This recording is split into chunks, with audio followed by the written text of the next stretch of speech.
बोलिए श्री राधा वल्लभ सरकार की जय। सदगुरुदेव भगवान की जय। ना गुरुरधिकं तत्त्वं ना गुरुरधिकं तपः ना गुरुरधिकं ज्ञानं तस्मै श्री गुरुवे नमः। प्यारे भक्तों, आप सभी नित्य प्रति भगवत चर्चा में भक्त रुक्मांगद जी का पावन चरित्र श्रवण कर रहे हैं। प्यारे भक्तों, आप सभी ने सुना कि वैसे भी आजकल बड़ी चर्चा है अयोध्या धाम की, और भगवत भक्त संत लोग कह रहे हैं कि ये त्रेता वाली अयोध्या अभी बन रही है। ऐसा रमणीक अयोध्या धाम अभी वर्तमान में सजा रहे हैं भारत सरकार द्वारा। तो मैं तो अपने सभी श्रोताओं को इस बात पर बधाई भी देता हूँ, और आगे फिर हम अगले राम मंदिर की कभी इसके बारे में आपको बताऊंगा, चर्चा भी करेंगे, और इस पर बीच बीच में हम चर्चा करेंगे राम जी के बारे में, राम जी के मंदिर में। तो ये अभी मुझे ध्यान आया क्योंकि ये रुक्मांगद महाराज जो राम के वंशज थे, अयोध्यावासी थे। प्यारे भक्तों, ये पावनपुरी आरंभ से ही है, और वही पावनपुरी अभी विगत 500 कुछ वर्षों से थोड़ा प्रॉब्लम आ गई थी, अभी ये अच्छी होने जा रही है। तो मैं आपको ये कहना चाह रहा हूँ कि ये पावनपुरी है, और इसी पावनपुरी के राजा हैं रुक्मांगद जी महाराज, जिनका हम पावन चरित्र श्रवण कर रहे हैं। भक्तों, आप सभी ने कल श्रवण किया भक्तों कि रुक्मांगद जी इतनी दिव्य नगरी है और इतने पावन नगरी की पुष्प वाटिका में उर्वशी जैसी जो स्वर्ग की अप्सराएं हैं वो नित्य प्रति भ्रमण करने को आती।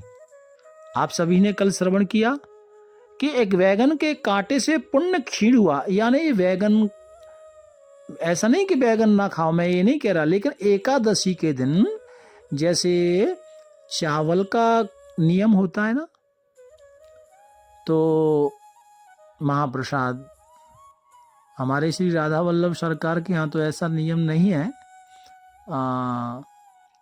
क्योंकि वहाँ भगवत चर्चा में राधा रानी के भोग प्रसाद की ज़्यादा महिमा है। तो फिर भी हमारे वैष्णव समाज में एकादशी में वैगन को भी बड़ा निषेध बताया है, चावल की तरह। चावल को निषेध इसलिए बताया है भक्तों, क्योंकि अन्न में यदि सर्वप्रथम कोई अन्न है या प्रथम जो प्रकट हुआ और जिसको अन्न कहा गया ना, वो चावल ही है भक्तों। इसलिए अन्न को निषेध बताया, और अन्न यानी चावल। सबसे पुराना शास्त्रों के अनुसार जो अन्न कहा गया है वो चावल है भक्तों, इसलिए एकादशी को निषेध कहा है। तो ये गेहूं वगैरह तो अभी कुछ वर्ष पहले चले हैं, और ये अभी जो गेहूं आ रहे हैं ना वाइट वाले, ये तो हमारे ही सामने चले थे, और नहीं तो उससे पहले काले काले बड़े गेहूं चलते थे, और उससे पहले जौ थे। तो ऐसे धीरे धीरे अभी ये आ गए गेहूं। तो नहीं तो एक ही अनाज के नाम पर एक ही चीज़ थी, वो थी चावल, और फिर ये साथ में रागी वागी ये सब चीज़ होती थी। खैर अस्तु। प्यारे भक्तों, कहने का तात्पर्य मेरा ये है कि एकादशी को ये वैगन भी निषेध बताया है। प्यारे भक्तों, शंखासुर का एक पुत्र हुआ और वो डेथ हुआ। शंखासुर के मरने के बाद में विष्णु भगवान से बदला लेने के लिए इसने भारी तपस्या की। अच्छा, ये मैं आपको चर्चा से अलग नहीं कर रहा, थोड़ा सा समझना। ये बीच में आप सोचेंगे कि ये स्वर्ग की अप्सरा की कथा चल रही थी, पुण्य क्षीण हो गया, तो ये एकादशी चर्चा हम एकादशी की ही कर रहे हैं, लेकिन इसमें कुछ तत्व छिपा है, इसलिए मैं बीच में ये एक शंकासुर को लेकर आया हूँ। तो शंकासुर का एक जो पुत्र हुआ, बड़ा भयंकर भारी दैत्य था, वो था मुर नाम का राक्षस, है ना। ये बड़ा प्रतापी राक्षस था मुर। कीर्तन में आप बोलते हैं ना, श्री कृष्ण गोविंद हरे मुरारे हे नाथ नारायण वासुदेवा। तो हरे मुरारे, मुरारे का मतलब होता है मुर राक्षस को मारने वाले, है ना, ये वही मुर राक्षस है भक्तों। तो ये शंखासुर का बेटा था। इसने भारी तपस्या की और तपस्या करके ब्रह्मा जी से वरदान मांगा कि सारी सृष्टि में जो आपने सृष्टि बनाई है उसमें मुझे कोई मार ना पाए। भगवान ब्रह्मा ने प्रसन्न होकर आशीर्वाद दिया कि मेरी सृष्टि में जितने भी लोग हैं संसार में, समर में कोई तुमसे जीत नहीं सकेगा, यानी युद्ध में कोई जीत नहीं पाएगा। ब्रह्मा जी ने तथास्तु एवं अस्तु कहकर वो जो मुर नाम का जो राक्षस था उसको आशीर्वाद दे दिया। प्यारे भक्तों, लेकिन इसने आशीर्वाद पाया और सभी देवताओं को ऊपर चढ़ाई कर दी और सभी देवता व्याकुल होकर, परेशान होकर भगवान की शरण में आए। भगवान ने आश्वासन देकर देवताओं को कहा, विदा किया कि तुम निश्चिंत हो जाओ, मुर से युद्ध करने के लिए मैं स्वयं जाऊंगा, तुम्हारी रक्षा करूंगा। और प्यारे भक्तों, भगवान ने देवताओं को ऐसा कहा और मुर नाम के दैत्य से घोर संग्राम किया। लेकिन ये ब्रह्मा जी ने वरदान जो इसको इतना दे दिया था तो ये मर ही नहीं रहा था। तब भगवान नारायण ने एक लीला की। और लीला क्या की? युद्ध जिथों हो रहा था ना उधर से हटके भगवान अंतर्ध्यान हो गए वहां से और थोड़ी दूर तक दिखाई पड़े। तो लेकिन मुर दैत्य पीछे पीछे जा रहा था। भगवान एक बहुत बड़ी गंभीर गुफा में प्रवेश कर गए और भगवान ने अपने पीतांबर को ओढ़ा। उसी समय भगवान के हृदय से एक आदि शक्ति कन्या के रूप में प्रकट हुई। आप समझना ये बात भक्तों। और दिव्य युद्धों से क्षण मात्र में वो दैत्य को भस्मसात कर दिया। भगवान ने जागकर उस कन्या को कहा, देवी तुम एकादशी तिथि हो, एकादशी तिथि को तुम प्रकट हुई हो, इसलिए तुम्हारा नाम भी एकादशी है। तुम अष्ट सिद्धि नवनिधि सभी प्रकार की जितनी भी युक्तियां हैं वो सब तुमको प्राप्त हो, ऐसा भगवान ने आशीर्वाद दिया। और जो नर नारी तुम्हारा व्रत एवं पूजन करेगा उसकी समस्त मनोकामना सिद्धि उनको मिलेगी। व्रत को जाने नाही भक्तों, ये सप्त मोक्षदायिनी पुरियों में सर्वश्रेष्ठ जो अयोध्यापुरी है उसके जो धर्मात्मा राजा श्री रुक्मांगद जी हैं, तो उस राज्य में एकादशी का व्रत करना तो दूर रहा, कोई व्रत का नाम भी नहीं जानता था। अब ये बीच में मैंने आपको जो कथा सुनाई थी मुर दैत्य की, वो इसलिए कि यहाँ एकादशी का प्राकट रूप बताया है ना, इनको भी शक्ति स्वरूपा बताया है।